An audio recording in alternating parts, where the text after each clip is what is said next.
नमस्कार, आप देख रहे हैं ओपन बुक भारत। सफटग्राम में फुटबॉल प्रतियोगिता का शुभारंभ असम के सफटग्राम शांतिपुर खेल मैदान में देश के 80वें स्वतंत्रता दिवस के उपलक्ष्य में फुटबॉल प्रतियोगिता का शुभारंभ किया गया।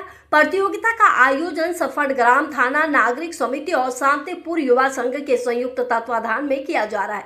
प्रतियोगिता में विभिन्न क्षेत्रों से कुल 8 टीमों ने हिस्सा लिया है। नागरिक समिति के अध्यक्ष पराग कलिता ने बताया कि युवाओं के शारीरिक और मानसिक विकास को बढ़ावा देने के उद्देश्य से इस प्रतियोगिता का आयोजन किया गया है।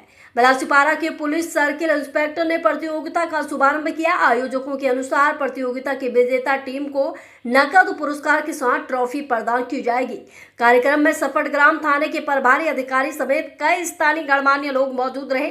प्रतियोगिता का फाइनल मुकाबला कल आयोजित किया जाएगा। सफटग्राम थाना लेवल जी नागरिक समिति और शांतिपुर युव संघर उद्योगत दुदिनिया कार्यसूची लै फुटबल टूर्नामेंट एटार व्यवस्था करा होइसे।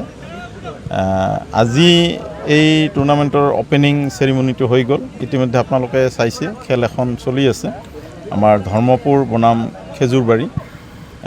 এই ওপেনিং সেৰিমনিত আজি আমাৰ মাজত উপস্থিত হৈছে আমাৰ প্লেচিপাৰা CI ছাৰ, আমাৰ বিশিষ্ট সমাজসেৱক বলদেৱ ৰায় ছাৰ, আমাৰ সফটগ্ৰাম আৰক্ষী থানাৰ ভাৰপ্ৰাপ্ত বিষয়া ছাৰ, OC ছাৰ, লগতে সমন্বিত আমাৰ বিভিন্ন গাঁৱৰ পৰা আমাৰ সমাজসেৱকসকল আহিছে। আমাৰ নাগৰিক সমিতি আৰু শান্তিপুৰ যুৱ সংঘৰ যি কৰ্মকৰ্তাসকল আছে সকলোৱে এই খুব সুন্দৰকৈ লাগি দি আজিৰ এই খেলখন টুৰ্নামেণ্টটো পৰিচালনা কৰাৰ ক্ষেত্ৰত সকলোৱে সহায় সহযোগিতা আগবঢ়াইছে। আমাৰ এটাই বাৰ্তা যে যিটো স্পৰ্টছ আমাৰ যুৱ সমাজক আগুৱাই লৈ যাব লাগে, শাৰীৰিকভাৱে মানসিকভাৱে যাতে সুস্থ থাকে তাৰে কামনা কৰি আমি এই খেলৰ ব্যৱস্থা এটা কৰিছোঁ।